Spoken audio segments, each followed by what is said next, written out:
How's it going, YouTube? It's your boy Noah back again with another NFL video, and today we got the Week 3 preview, or the Week 3 review, excuse me, in a week that I'm going to call the Week of the Upset, because basically every favorite got upset this week, and there were some really surprising upsets, and my picks were absolutely terrible this week because of it. I actually only went 8-8, but, that's not very good. But anyway, let's get into something that was very good and something that was very surprising to me. The Thursday night football game, Los Angeles Rams at the San Francisco 49ers. And I've actually completely revamped my setup for this video, so actually I have full box scores for every single game. So hopefully I'll be able to go into more detail for each game. But anyway, I predicted this game would be a snore fest, and I will be the first to admit I was wrong. I'm so sorry, because Los Angeles Rams ended up winning a thriller of a game by a final score of 41-39 over San Francisco.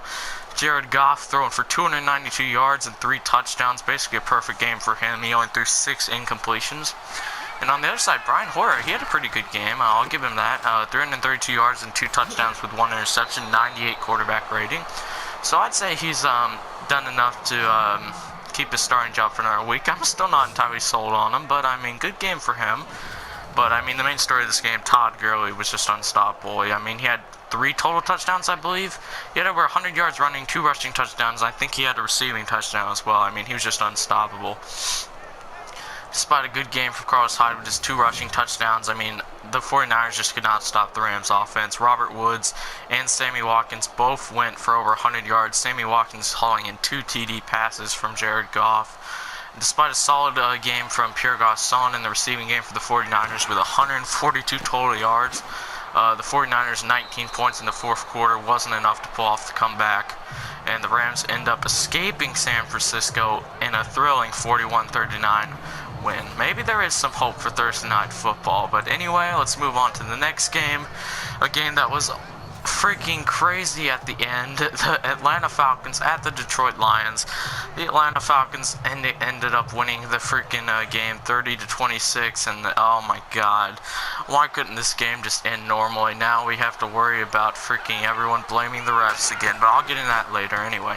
Matt Ryan for the Atlanta Falcons had a bit of a struggle game, not because of him a lot, even though he threw 294 yards and 2 TDs with 3 interceptions, but I watched the full game, and 2 of those interceptions weren't even his fault. The first one, the pick 6 by Glover Quinn, was his fault completely, but the second one was a drop by Coleman, and the third one was a wide open drop by Mohamed Sanu that went right into the defender's hands. So Matt Ryan had a good game despite what the stats will say, and Devontae Freeman was dominant on the ground with over 100 yards and a touchdown, and I mean, it was just a solid all-around game from the Falcons offense, except those freaking turnovers due to just random drops. I mean, Julio Jones had a good game. Taylor Gabriel had a nice touchdown, I think at the start of the fourth quarter, 40 yards, that put the momentum back in the Falcons' hands. And on the other side of the ball, the Detroit Lions, Matthew Stafford kind of held in check for a little bit. The first 3 quarters, he had a good fourth quarter, though. He ended up with a final tally of 264 yards, 1 touchdown, no interceptions. The Falcons were able to completely shut down the running game, basically, with Amir Abdullah only getting 47 yards on 14 carries. And Detroit, in the receiving game, Golden Tate had a touchdown. And this is where I'll get in a controversial call, because it looked like Golden Tate might have had a second touchdown at the end of the game, with 8 seconds left to win the game, but the Falcons, or the officials, reviewed the play and said that Golden Tate was touched down by Brian Poole at the 1-yard line. And when you review a call in the final 2 minutes of a game, there's also a 10-second runoff, and there's 8 seconds left on the clock, so the Lions lost this game because of that review call.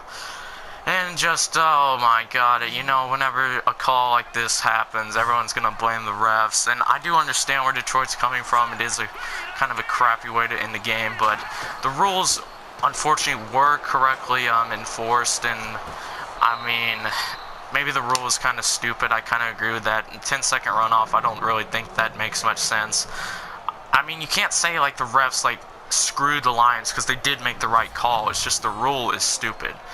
I mean, but it's just, I don't really like to see a game end like that. I mean, yeah, the Falcons won, which I like, but I mean, it's a tainted win, basically, because everyone's going to say that the refs won the game, when really, I mean, they did make the right call. It's just the rule is so stupid, and I don't know, man. It's just, maybe the rules should be changed. It's just a weird way to end a game. I don't really like to see a game end like that, but the rules were properly enforced, and I feel bad for Lions fans. But anyway, despite all that, the Falcons come out with the controversial 30-26 win.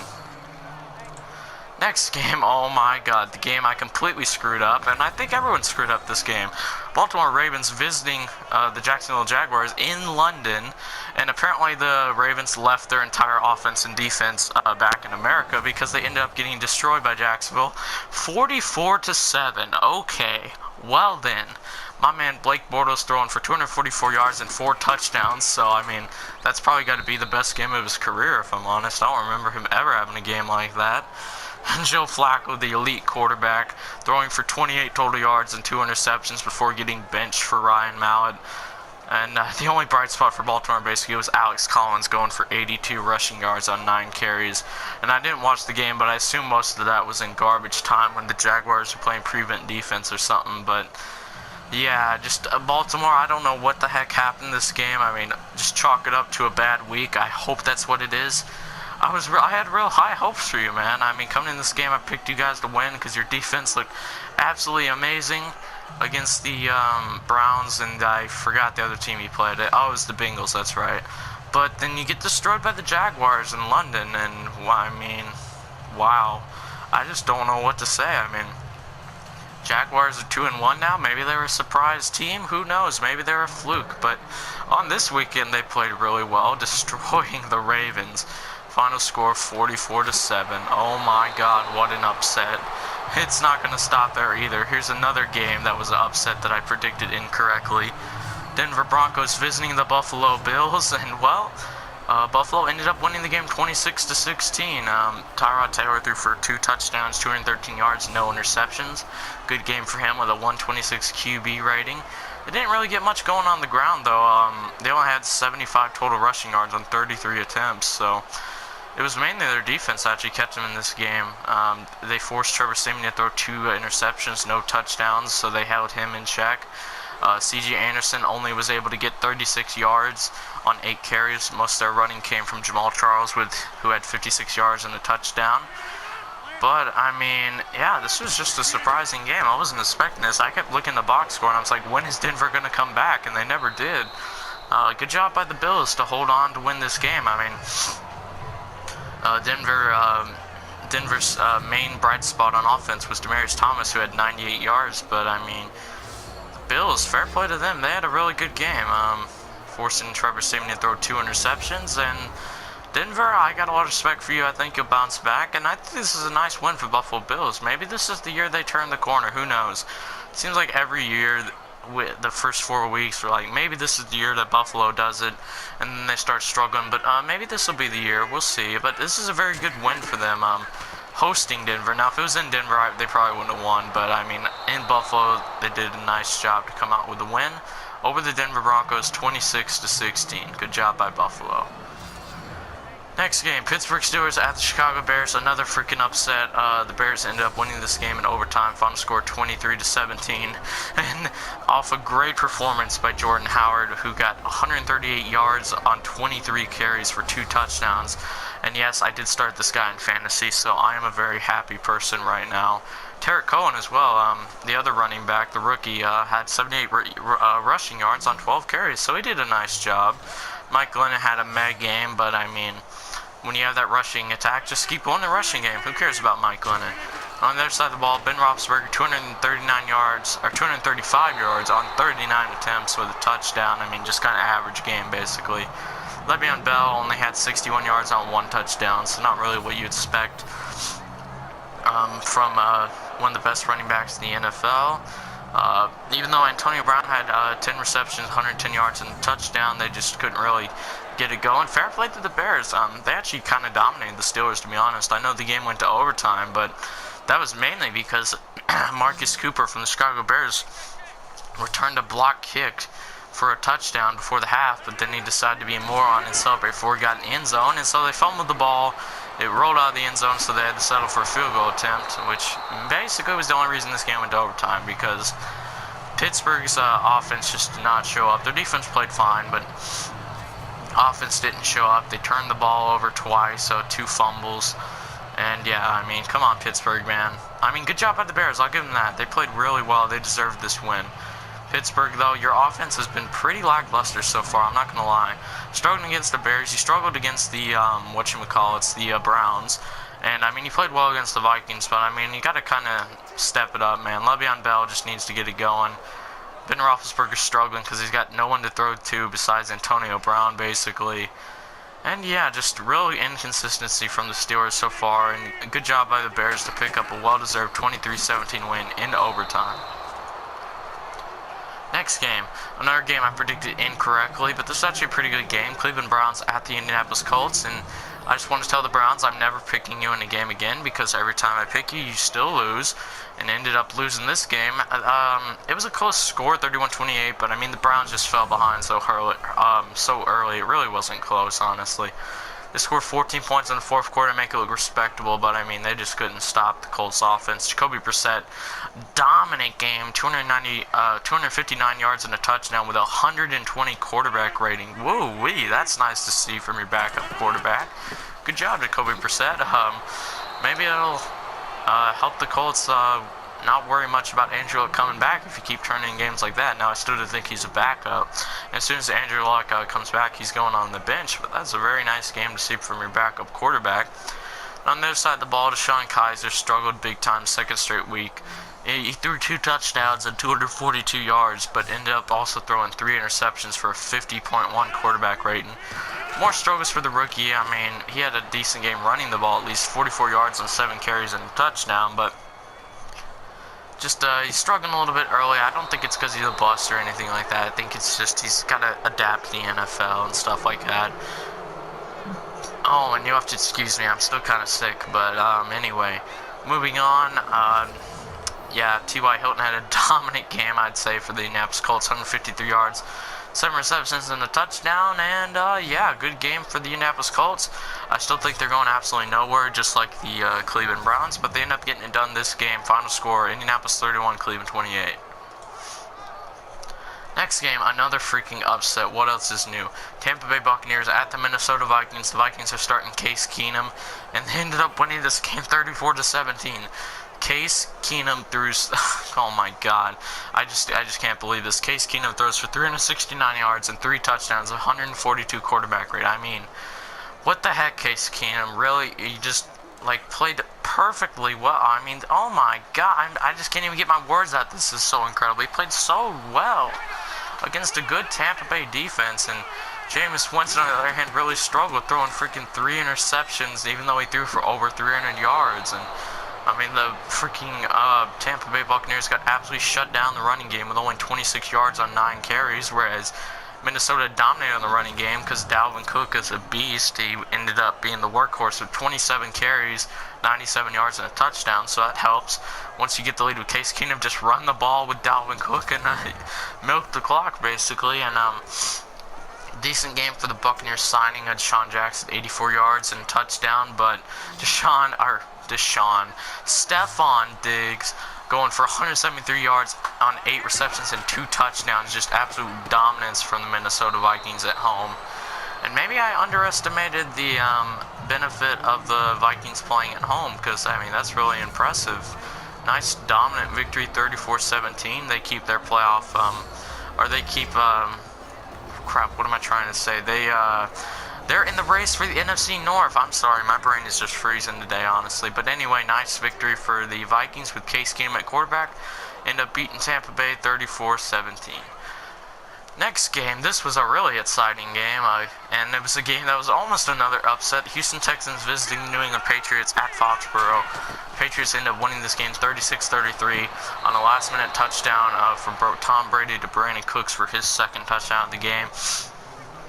More dominance from Tom Brady. What do you expect? 378 yards, 5 touchdowns, no interceptions. Complete dominance. But on the other side of the ball, I have to say Deshaun Watson played really well for this game. He threw for over 300 yards, 301 exactly.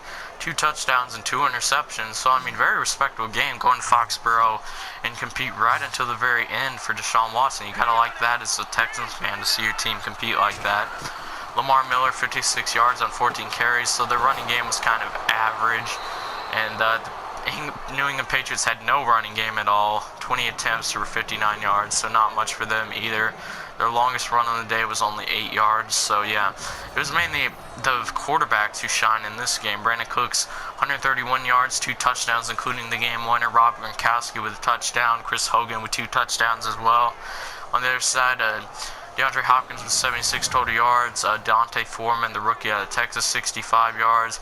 Ryan Griffin and Bruce Ellington both with touchdowns, and just a really solid, good game.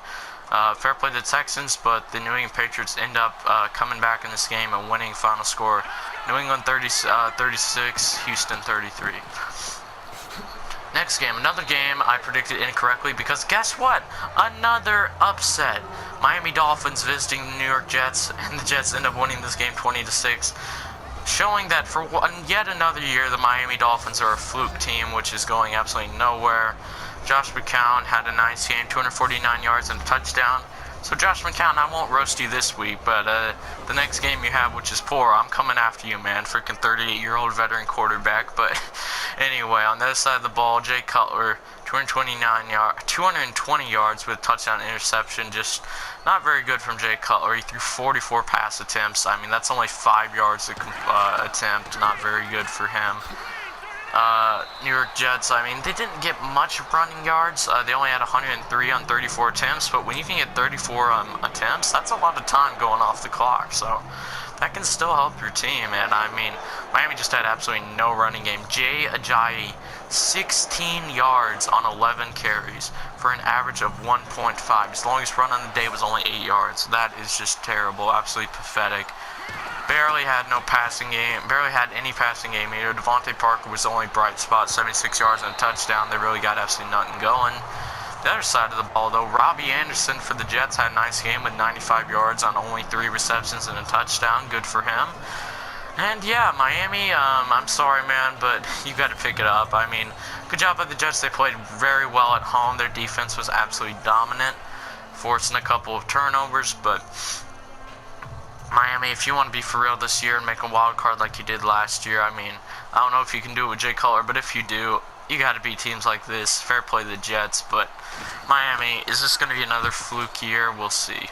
Anyway, moving on to the next game. New York Giants at the Philadelphia Eagles. Finally, a game I predicted correctly. As the Philadelphia Eagles end up winning this game by a final score of 27-24. And I mean, the score was close, but let's be real. The Eagles absolutely dominated this game. The Giants had to score 24 points in the fourth quarter to make this game look close. They were getting shut out for most of the game. Eli Manning with 366 yards, 3 touchdowns, 2 interceptions. Most of those yards probably coming in the fourth quarter. Carson Wentz on the other side of the ball, 176 yards and a touchdown, so he had a nice game. Eagles dominated on the running game. Wendell Smallwood with 71 yards. LeGarrette Blount, 67 yards and a touchdown. Good running game for Philadelphia. Once again, for the third straight week, New York Giants had absolutely no running game. Shane Vereen had the highest average on the team with 5 yards and a carry because he had 1 carry for 5 yards. Orleans Darkwa only had a 3.1 average on 7 carries, and Paul Perkins with a 2.4 average on 9 carries. So they got absolutely no running game. I mean, they got to fix that. And despite a decent game from Sterling Shepard, 133 yards, touchdown, Odell Beckham had 79 yards and 2 touchdowns.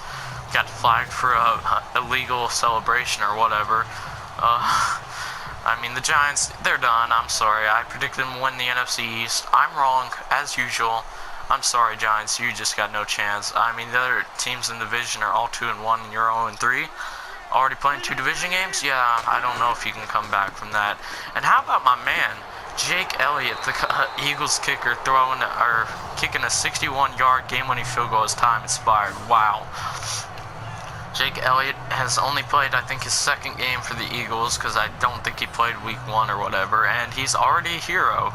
So good job, Jake Elliott. Good job, Philadelphia, getting off to a nice 2-1 start with a deserved home victory over the New York Giants. Final score 27-24 Philadelphia. Next game, another game I predicted correctly, but I wouldn't say this one's an upset. Maybe by how lopsided it was. New Orleans Saints at the Carolina Panthers. New Orleans coming out with 34-13 win. Cam Newton just really struggled. I mean, 3 interceptions on the day for Cam Newton, and that's not going to get it done, especially when you got Drew Brees on the side of the ball. He threw for 3 touchdowns, no interception. I mean, big difference right there. When you can get the New Orleans Saints defense to play well, Drew Brees will get it done. I mean, and you saw this game, defense actually showed up for him, and what do you expect? A dominant victory for the New Orleans Saints when their defense actually helps them. Mark Ingram, 56 yards on 14 carries. Alvin Kamara, the versatile running back, 37 yards on only 2 attempts with the TD. Carolina had a tough game rushing the ball. Their only bright spot was Jonathan Stewart, 57 yards on 12 carries. That's not bad. But as a whole, the Panthers offense really struggled. I mean, they had a nice bright spot. Christian McCaffrey in the receiving game, actually, 101 yards on 9 carries, but they just kept turning the ball over with Cam Newton's 3 interceptions, and New Orleans offense could not be stopped. Michael Thomas with 87 yards and a touchdown. Ted Ginn also had a touchdown against his former team. So, good game for the New Orleans Saints. Drew Brees had another good game, and the Saints defense actually showed up. When they show up, Drew Brees is probably going to win every single time. So, nice job by New Orleans Saints to win 34-13, but we'll see if they can keep up that defense. I don't know. But anyway, moving on to the next game. Seattle Seahawks at the Tennessee Titans, what I predicted to be the game of the week, and it very well was, as the Tennessee Titans ended up winning this game. Final score 33-27 over Seattle. Seattle making a late push in the fourth quarter with 13 points, but Tennessee's 21 points in the third quarter were enough to hold on for the victory. Marcus Mariota with a good game, 225 yards and 2 touchdowns. But my man Russell Wilson, wow, 373 yards and 4 touchdowns in a losing effort, and I have him on my fantasy team as well, so I love that, man. But they could absolutely not stop the Tennessee rushing game. I mean, it's amazing to see Tennessee just dominate the Seahawks defense like this. DeMarco Murray with 115 yards and a touchdown, and Derrick Henry also adds 54 more. Wow, that has to be a record. You might have to look that up. I don't remember the last time someone has completely dominated Seattle in the running game like that. I predicted that would happen, though. I mean, Tennessee's got a great running game and a nice passing attack as well. So that's very respectable. And on the other side of the ball, Seattle's rushing offense got completely shut down. You have to excuse me. I'm running on like 3 hours of sleep, but Seattle's rushing attack got slowed down completely. Chris Carson, 34 yards on 11 carries to rookie, so they couldn't get anything going. Their only bright spot offensively really was Doug Baldwin, 105 yards and a touchdown. Jimmy Graham had a decent game, maybe looking like the old Jimmy Graham with 72 receiving yards. But for Tennessee, Rashard Matthews, 87 yards and a touchdown, so good game for Marcus Mariota, great game from Russell Wilson, but they just could not stop DeMarco Murray and Derrick Henry in this game. And that's just enough for the Tennessee Titans to pick up a hard-fought win. Final score 33-27 Tennessee. Next game, another game that was looking like an upset, but it ended up not being one, thank God, or else my record would have been losing for the week. Cincinnati Bengals at the Green Bay Packers. The Green Bay Packers oh, I'm so sorry. End up winning this game. Final score 27-24. Aaron Rodgers with a freaking fantastic game. 313 yards and 3 touchdowns. He threw a pass to, I forgot the guy's name. Was it Allison in the overtime, or was it Adams? It was one of those guys. I think it was Allison for like 70 yards to set up the game-winning field goal. So good job from Aaron Rodgers. And wow, I can't believe I'm about to say this. Andy Dalton with a good game in this one, 212 yards and 2 touchdowns. So there you go, Andy Dalton, actually playing well for once. They didn't get much going on the running game, though, for Cincinnati. Joe Mixon with only 62 yards on 18 carries. And Green Bay didn't get much going either with only 64 yards and 17 total carries. Ty Montgomery shut down again for like the 3rd straight week. But they had a nice game passing the ball. Geronimo Allison, 122 yards. I believe he was the guy, a long of 72, so he was the guy that the ball went to in overtime. Good job by Allison. Devontae Adams, 60 yards on 3 catches, so nice game from him. On the other side of the ball, despite a dominant performance from A.J. Green, 111 yards on 10 carries, or 10 receptions and a touchdown. Cincinnati blows a big lead in this game and lets Green Bay come back, and final score, Green Bay 27, Cincinnati 24. Cincinnati's done. So yeah, nice job Cincinnati blowing this game. Andy Dalton actually played well, but they couldn't close out this game, and Green Bay ends up getting the overtime win at Lambeau Field. Final score 27-24. Next game, Kansas City Chiefs at the Los Angeles Chargers. One undefeated team visiting a winless one, and that's how it would remain after this game finished, as Kansas City ends up getting the W 24-10. Philip Rivers really struggled this game. 3 interceptions and a quarterback rating of 37.2. That is absolutely terrible. Whereas Alex Smith had a great game with 2 touchdowns. Not a lot of running yards, but that's mainly because they got to rely on the rookie phenom, Kareem Hunt. 17 carries, 172 yards, and a touchdown.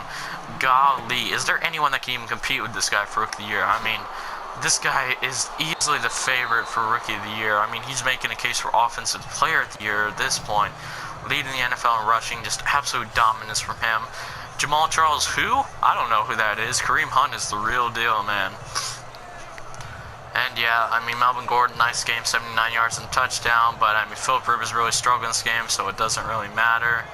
Tyreek Hill, 77 yards and a touchdown in the receiving game. It was mainly about the running game. There wasn't a lot of passing action in this game, as Kareem Hunt with his 172 yards from well, actually, I don't know how many he got in the receiving game. He got 11, so almost 200 total yards from scrimmage. So that's enough to pull Kansas City over the Los Angeles Chargers. Final score 24-20 in a game where both quarterbacks really struggled.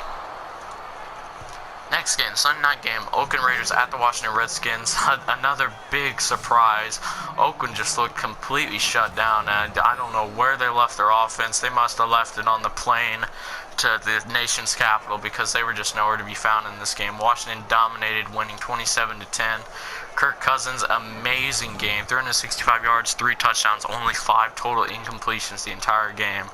Whereas on the other side of the ball, Derek Carr threw 2 interceptions and a quarterback rating of 52.9 with only 118 total passing yards. Wow, that's probably one of the worst games I've ever seen Derek Carr play, because you don't see him very often, and he really struggled against the Washington Redskins. And Washington was able to get the running game going a little bit. They got 116 yards on 34 carries, so I mean, it's like a bunch of other games. You don't get your running game going that much, but you get a lot of carries, which helps to run out the clock. Chris Thompson, decent game, 38 yards on 8 carries, whereas freaking Oakland's rushing got completely shut down. Marshawn Lynch, only 6 carries for 18 yards. And yes, even with those stats, he was probably the best running back for them, because they only had 32 total rushing yards on 13 carries. Just completely shut down by the Redskins defense. Washington was able to get a nice performance from Chris Thompson, 6 receptions, 150 yards and a touchdown.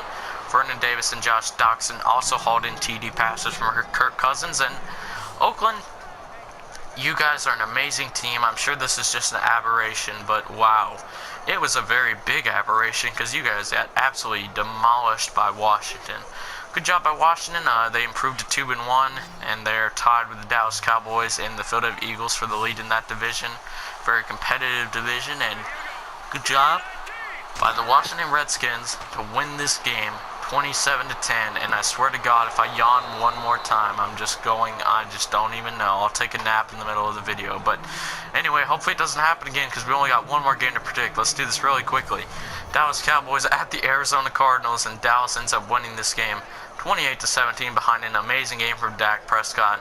183 yards and 2 passing touchdowns. He also had a running touchdown where he flipped in the end zone. So absolutely dominant game from Dak Prescott, and he had a touchdown wiped out to Bryce Butler because of a penalty, or I think he was actually touched down.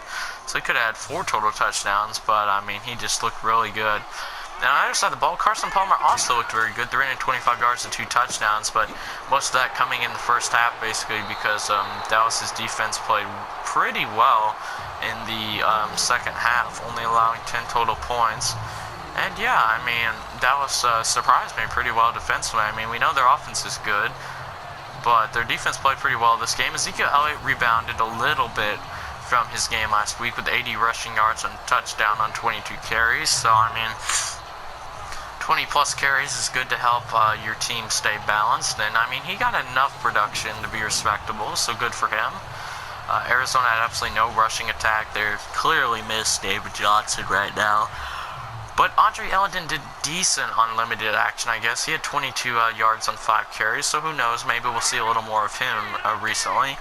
He's kind of been overshadowed in the past 2 years by a lot of other running backs, including David Johnson and Chris Johnson, guys like that. He's kind of been stuffed down the depth chart. Let's see if he can reestablish himself. In the receiving game for Dallas, Bryce Butler, 2 receptions, 90 yards, and a touchdown, and he had a second one wiped out because he was touched down before he could get up and run the end zone. And despite a fantastic game from Larry Fitzgerald, 13 receptions, 149 and a touchdown, and one of the greatest catches I've ever seen, where he literally took the ball away from Orlando Scandrick's hands and caught it as he was falling to the ground. Incredible catch. It was just not enough in this game, as they couldn't really punch into the end zone. I don't really know what to say about it. I mean, their offense was really good. I mean, obviously Palmer played great, but they just couldn't really get it done when it mattered the most. Maybe it was the penalties.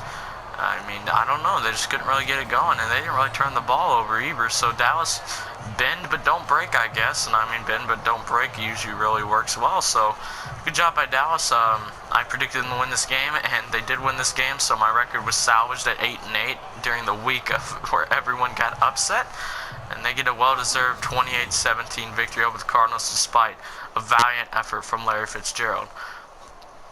So there you have it, guys. That's all the week 3 picks. Sorry that I was kind of trying out this new format. I'm not sure what to think about it. I kind of have to, I should probably prepare a little more, but I kind of have to, my brain froze a few times. And I mean, if you know me, that's a very common thing that happens. My brain goes out all the time. But anyway, let's see.